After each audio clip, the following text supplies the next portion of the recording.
Imagina o cenário. Arat Diraili, o herdeiro de uma das famílias mais ricas da Turquia, se apaixona por Özge, uma cozinheira humilde e sem grana. Eles se casam, mas, meu amigo, aí começa a bagunça.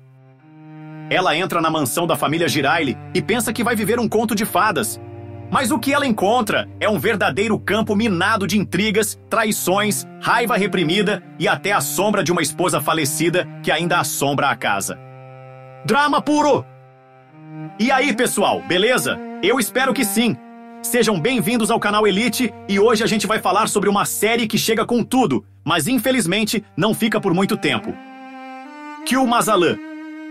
Antes de começar, aquele like que ajuda demais. E não esquece de ativar o sininho para não perder nenhum dos nossos mergulhos em séries, que assim como a de hoje, podem ser. Bem, vamos descobrir juntas. De um lado temos Özge, uma mulher que ralou muito na vida.